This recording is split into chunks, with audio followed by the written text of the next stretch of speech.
And again, I have to ask, is it going to be useful to reject that old thinking? Or is it much more efficient to basically see this is just old thinking? And as I begin to see this problem, this karmic pattern, this relationship issue, this lack of something I need, this too much of something I want to get rid of, is all based on this idea, the remnants of this idea that I am a separate being. What if clearing up our karmic patterns was really as simple as that? Can I still have problems with other beings if I've realized that I'm everywhere? Or perhaps clearer said, if I'm still having problems with other beings, have I fully realized I'm everywhere?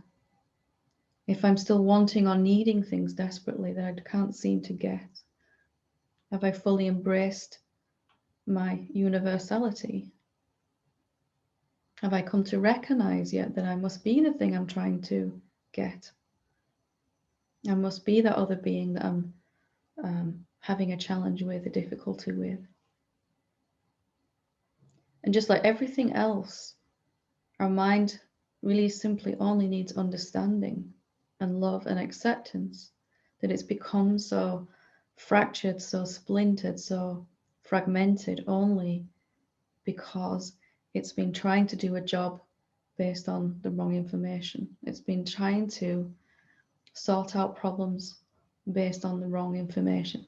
It's been trying to get you what you need, whether that's an inner thing such as love and respect or security, or an outer thing such as time or money or the right relationship, based on this false premise.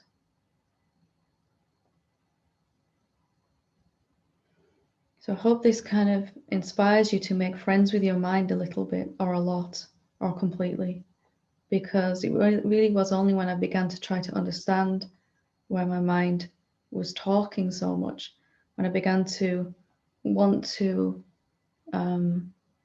recognize what was fueling the thoughts, rather than just looking at the thoughts themselves. What is making my mind think? What's sustaining this repetitive, habitual thought that is just going on and on?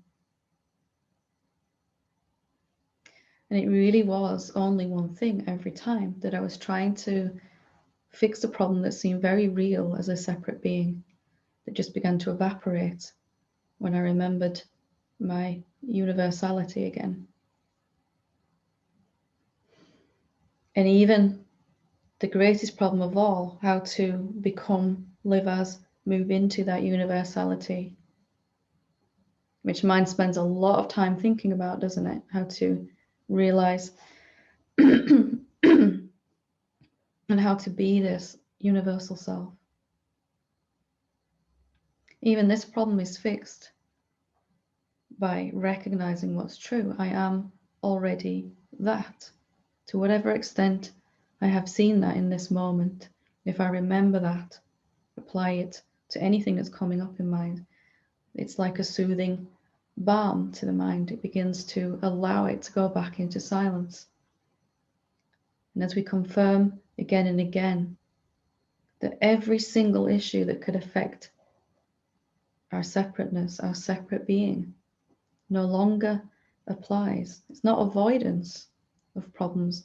It's just moving to that place where they no longer exist, and therefore our life begins to reflect that back to us.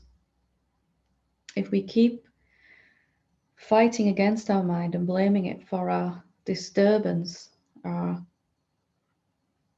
lack of serenity, then we're never going to get to the end of it. We're only going to make it worse. There's no way as a separate being to come to the end of suffering. There's no way when we're pushing against our thoughts that have been generated from the idea that we're a separate being to come to the end of suffering. But there is one answer that works every single time. Is this true for my universal being? I am the universal being.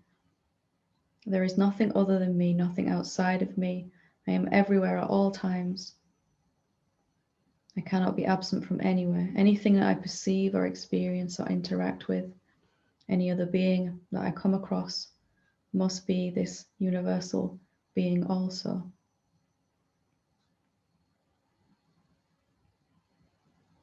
And like anything in an authentic spiritual path, the solution is always much simpler than we give ourselves, than we allow ourselves to really see. The solution is to move to the place, the true place, to take a stand as that place, that universal being, where none of our issues can survive. Not because we're ignoring them or avoiding them, but they simply were never true in the first place. By seeing my every awareness, we begin to experience that. We begin to notice these issues dropping away. So if it sounds too simple, I would urge you to try it anyway, just to give it a go. Make friends with your mind if you want to, and just spend some time thinking about, can your mind ever fix the problems that are appearing in your life if it's doing it with the wrong information?